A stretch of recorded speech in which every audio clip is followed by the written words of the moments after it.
नमस्कार दोस्तों, सरकारी जॉब डिटेल में आपका स्वागत है। ये एक रिक्वेस्ट वीडियो है दोस्तों। इस वीडियो में हम आपको BARC का जो नोटिफिकेशन है उसे हिंदी में बताएंगे। यहाँ है भाभा परमाणु अनुसंधान केंद्र। इसमें जो ड्राइवर, स्टेनोग्राफर वगैरह की जो वैकेंसीज निकली हैं, तो कुछ हमारे व्यूवर्स हैं, उन्होंने कमेंट किया था कि इसका जो नोटिफिकेशन है उसे आप हिंदी में हमें दिखाइए, क्योंकि YouTube पर जितने भी वीडियोस हैं सभी ये नोटिफिकेशन इंग्लिश में डाउनलोड करवा रहे हैं और जो लिंक आपको दे रहे हैं वो इंग्लिश की लिंक ही दे रहे हैं। तो कुछ हमारे व्यूवर्स को इंग्लिश में अच्छे से वो सही समझ नहीं पा रहे हैं, इसलिए इस नोटिफिकेशन को मैं हिंदी में लेके आया हूँ। ओके, तो चलिए बात कर लेते हैं क्या है इसका जो हिंदी नोटिफिकेशन है। यहाँ पर देखिए, सबसे पहला है stenographer grade 3 group C non gazette. Number of vacancy 6 हैं इसमें टोटल जो वैकेंसी हैं, और जनरल के लिए इसमें 3 वैकेंसी हैं, OBC के लिए 1 है और SC के लिए 1 और ST के लिए 1। ओके, इसकी जो क्वालिफिकेशन है दोस्तों, मैट्रिक 10th या समकक्ष और न्यूनतम 50% अंकों के साथ पास होना जरूरी है। अंग्रेजी में न्यूनतम 80 वर्ड पर मिनट के हिसाब से आपकी टाइपिंग होनी चाहिए स्टेनोग्राफर के लिए, और अंग्रेजी में जो टाइपिंग स्पीड है वो 30 वर्ड प्रति मिनट होनी चाहिए। ओके, जो एज लिमिट इन्होंने यहाँ दे रखी है, ऑनलाइन आवेदन प्राप्त करने की अंतिम तिथि के अनुसार जो न्यूनतम आयु है वो 18 वर्ष है और जो अधिकतम है वो 27 वर्ष। ओके, यहाँ इन्होंने दे रखा है सामान्य श्रेणी 27 वर्ष तक, और जो OBC है उनके लिए यहाँ 3 वर्ष की छूट है, तो OBC 30 वर्ष तक और SC और ST 32 वर्ष तक इस फॉर्म को अप्लाई कर सकते हैं। जो पे स्केल है इनकी वो 25,500 है, यहाँ आप देख सकते हैं। यहाँ आ रहा है मोड ऑफ सिलेक्शन। लेवल 1 सामान्य अंग्रेजी, सामान्य ज्ञान, सामान्य बुद्धि और तर्क, मात्रात्मक योग्यता अंकगणित को कवर करते हुए 1 घंटे की अवधि की वस्तुनिष्ठ परीक्षा होगी। ओके, यहाँ पर आप देख सकते हैं जिन जिन सब्जेक्ट से क्वेश्चंस आएंगे वो यहाँ इन्होंने दे रखे हैं। अंकन योजना जो होगी, प्रत्येक सही उत्तर के लिए आपको 3 अंक दिए जाएंगे। ओके, प्रत्येक सही उत्तर के लिए 3 अंक दिए जाएंगे और प्रत्येक गलत उत्तर के लिए 1 अंक काटा जाएगा। इसमें नेगेटिव मार्किंग भी होगी। और जो लेवल 2 की परीक्षा होगी वो आशुलिपि कौशल परीक्षण होगा। और यहाँ आ रहा है लेवल 1 टेस्ट के लिए न्यूनतम जो योग्यता मानक सामान्य श्रेणी के लिए कुल 50% और OBC, ST, SC व PS के लिए कुल 40%। सेकंड है दोस्तों ड्राइवर ग्रुप C। इसमें जो टोटल पोस्ट हैं वो 11 हैं। यहाँ जनरल के लिए 4, EWS के लिए 1 और OBC के लिए 2, SC के लिए 2 और ST के लिए भी 2, टोटल 11 पोस्ट हैं। और यहाँ पर 10वीं कक्षा में उत्तीर्ण होना जो इसमें क्वालिफिकेशन दे रखी है, 10वीं पास होना चाहिए। हल्के और भारी वाहन चलाने के लिए वैध ड्राइविंग लाइसेंस होना चाहिए। हल्की और भारी LMB, HMB। मोटर तंत्र का ज्ञान और उम्मीदवार को वाहनों में मामूली दोषों को दूर करने में सक्षम होना चाहिए, जैसे व्हीकल का गेज चेक करना, पानी, कूलेंट वगैरह, थोड़ी बहुत नॉलेज होनी चाहिए। हल्का वाहन और भारी वाहन चलाने का कम से कम 3 वर्षों का समेकित अनुभव होना चाहिए। जो एक्सपीरियंस है कम से कम 3 वर्षों का होना चाहिए। ओके, यहाँ पर इन्होंने एज लिमिट दे रखी है ऑनलाइन आवेदन प्राप्त करने की अंतिम तिथि के अनुसार 18 वर्ष, अधिकतम 27 वर्ष। सेम है जो स्टेनोग्राफर में थी। या सामान्य श्रेणी के लिए अधिकतम 27 वर्ष, OBC के लिए 30 वर्ष और ST, SC के लिए अधिकतम 32 वर्ष। ओके, तो यहाँ जो पे है इनका जो सैलरी मिलेगी 19,900 रुपये। ओके, और यहाँ केंद्र सरकार के कर्मचारियों के लिए स्वीकार सामान्य भत्ते। और जो इसका मोड ऑफ सिलेक्शन है सामान्य अंग्रेजी, तो इसकी एग्जाम में जो क्वेश्चंस आएंगे सामान्य अंग्रेजी, सामान्य ज्ञान, अंकगणित, मोटर वाहन अधिनियम को कवर करते हुए 1 घंटे की अवधि की वस्तुनिष्ठ परीक्षा होगी। अंकन योजना जो है, प्रत्येक सही उत्तर के लिए 3 अंक दिए जाएंगे, प्रत्येक गलत उत्तर के लिए 1 अंक। सेम है जो पिछली स्टेनोग्राफर में पढ़ा था हमने अभी। लेवल 2 में ड्राइविंग टेस्ट होगा आपका। लेवल 1 में लिखित परीक्षा हो जाएगी जिसमें वस्तुनिष्ठ प्रश्न आएंगे। ओके, और लेवल 2 में ड्राइविंग टेस्ट। अब यहाँ देखिए, लेवल 1 टेस्ट के लिए न्यूनतम योग्यता मानक सामान्य श्रेणी यानी जनरल के लिए 50% अंक और OBC के लिए 40% अंक लाना जरूरी है। लेवल 1 जो परीक्षा होगी उसमें सामान्य श्रेणी के लिए 50% अंक लाना और SC, ST के लिए 40%, सामान्य और OBC के लिए 50%, दोनों के लिए। ओके, SC, ST के लिए 40% अंक लाना जरूरी है।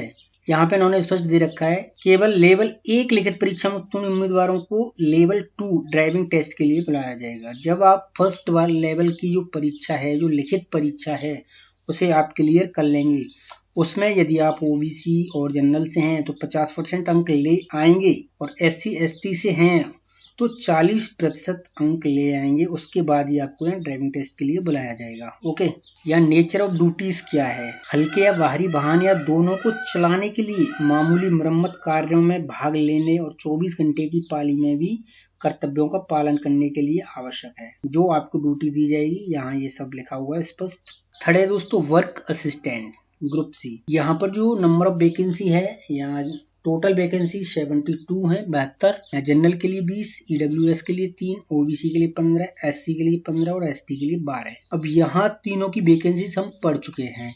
स्टेनोग्राफर में 6 थी, ड्राइवर में 11 और इसमें 72। टोटल 89 पोस्ट इन्होंने निकाली है। ओके, यह क्वालिफिकेशन 10th पास है। ओके, एज लिमिट ऑनलाइन आवेदन प्राप्त करने की अंतिम तिथि के अनुसार 18 वर्ष और अधिकतम 27 वर्ष सेम है। जो एज का जो फंडा है वो तीनों में सेम है। यहाँ पर जो सैलरी है इसमें 18,000 रुपये आपको स्टार्टिंग में दिए जाएंगे वर्क असिस्टेंट में। ओके, मोड ऑफ सिलेक्शन क्या होगा, लेवल 1 प्रारंभिक परीक्षा होगी, 1 घंटे की अवधि की 50 बहुविकल्पीय प्रश्न आएंगे। आपके पेपर में 50 क्वेश्चंस आएंगे, जिनमें से 20 क्वेश्चन गणित के होंगे, 20 क्वेश्चन विज्ञान के और सामान्य जागरूकता के होंगे 10 क्वेश्चन। इस तरह इसमें 50 क्वेश्चन होंगे और यह प्रत्येक सही उत्तर के लिए आपको 3 अंक दिए जाएंगे। ओके, यानी कि 150 अंक का क्वेश्चन वो होगा पेपर, और प्रत्येक गलत उत्तर के लिए 1 अंक काटा जाएगा। यहाँ नोट दे रखा है इन्होंने, सामान्य श्रेणी में 40% से कम स्कोर करने वाले उम्मीदवारों की स्क्रीनिंग की जाएगी और आरक्षित वर्ग के लिए न्यूनतम कट ऑफ 30% से कम निर्धारित नहीं की जाएगी। ओके, जो आरक्षित कट ऑफ होगी उसमें 30% से कम निर्धारित नहीं किए जाएंगे। लेवल 2 उन्नत परीक्षण होगा और यहाँ लेवल 1 का जो प्रारंभिक परीक्षा में उत्तीर्ण उम्मीदवार उन्नत परीक्षा के लिए पात्र होंगे। जो आप इसका जो रिटन पास कर लोगे तभी आप जो लेवल 2 की परीक्षा है उसमें भाग ले पाएंगे। ओके, जिसमें 2 घंटे की अवधि के 50 वस्तुनिष्ठ प्रश्न शामिल होंगे, जिनमें गणित के 15, विज्ञान के 15 और सामान्य जागरूकता के 10 और मूल अंग्रेजी के 10 प्रश्न शामिल होंगे। जब जो उन्नत परीक्षा होगी उसमें इस तरह से आपके क्वेश्चंस आएंगे और लेवल 1 की परीक्षा में इस तरह से आएंगे। आप देख सकते हैं 20-20 और 10, और इसमें 15-15, 10-10। अंकन योजना वही सेम है, एक क्वेश्चन के लिए 3 अंक दिए जाएंगे और एक गलत के लिए 1 अंक काटा जाएगा। फिर अंतिम मेरिट सूची लेवल 2 में प्राप्त अंकों के आधार पर तैयार की जाएगी। जब लेवल 2 में आपके कितने अंक हैं उनके आधार पर जो मेरिट है वो बनाई जाएगी। टाई होने की स्थिति में योग्यता सूची में स्थान तय करने के क्रम में निम्नलिखित मानदंड अपनाए जाएंगे। अब यहाँ रीड कर सकते हैं आप, लेवल 1 में 1 और 2 में कम नकारात्मक अंक वाले उम्मीदवारों को मेरिट सूची में ऊपर रखा जाएगा। कम नकारात्मक मतलब कम नेगेटिव अंक वाले उम्मीदवारों को। सेकंड यहाँ देख सकते हैं स्तर 1 में लेवल 1 में उच्च अंक वाले उम्मीदवारों को मेरिट सूची में उच्च स्थान पर रखा जाएगा, और यहाँ पर लेवल 1 में कम नकारात्मक अंक वाले उम्मीदवारों को मेरिट सूची में ऊपर रखा जाएगा। ये आप डिटेल में दे रखा है, आप रीड कर सकते हैं यहाँ से। अब नेचर ऑफ ड्यूटीज क्या है इनकी, जो वर्क असिस्टेंट हैं इसमें आपको जॉब मिलती है तो इसमें जो काम है वो क्या करना पड़ेगा आपको, प्रयोगशालाओं, कार्यालय, भवनों, शौचालयों सहित आसपास के क्षेत्रों को प्रसाधन सामग्री रख रखाव, क्षेत्र में स्वच्छ और स्वच्छ वातावरण प्रदान करना, संयंत्रों मशीनरी की सफाई और परिशोधन, संयंत्रों, कार्यशालाओं, स्टोर और अन्य उपयोगिता क्षेत्र में सहायता। ड्यूटी में 24 घंटे की पाली में भी काम करना भी शामिल हो सकता है। 24 घंटे भी आपको काम करना पड़ सकता है कभी कभार। कर्तव्यों में मिट्टी की खुदाई और विभिन्न पौधों के रोपण द्वारा उद्यान विकसित करना शामिल है। झाड़ू लगाना, पानी देना, निराई गुड़ाई करना, खाद देना, छटाई करना और पौधों को फैलाना और फूलों की व्यवस्था करके बगीचों का रखरखाव करना, इस तरह के कार्य।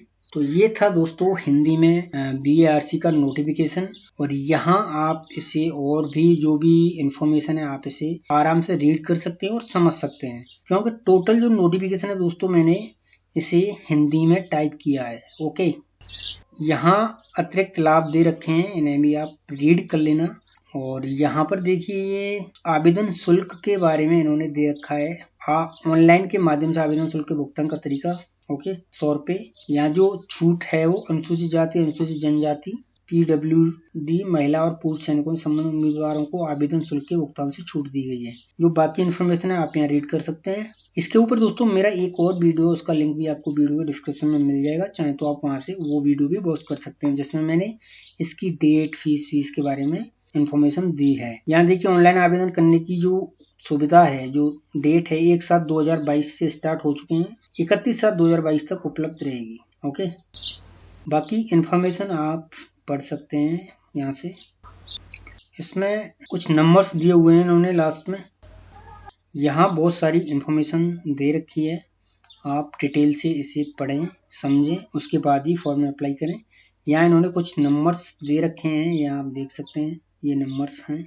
ओके, यहाँ लिख रहा है किसी भी रूप में प्रचार करना अयोग्यता होगी, पूछताछ के लिए संपर्क करें। कोई पूछताछ आप नंबर के थ्रू कर सकते हैं। ओके, तो ये था दोस्तों हिंदी नोटिफिकेशन। आपसे रिक्वेस्ट है आप हमारे चैनल को सब्सक्राइब कर लीजिए, क्योंकि यहाँ से आगे में जो भी वैकेंसी जिस भी डिपार्टमेंट में गवर्नमेंट वैकेंसी निकालेगी, तो मैं उसका जो नोटिफिकेशन है उसे आपको हिंदी में प्रोवाइड कराया करूंगा, और साथ में ही इंग्लिश में भी।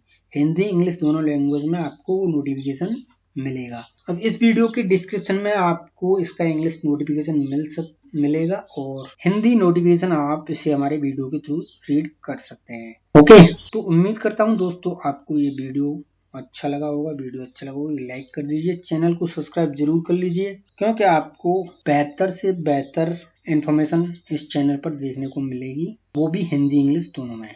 वीडियो वॉच करने के लिए आपका बहुत बहुत धन्यवाद।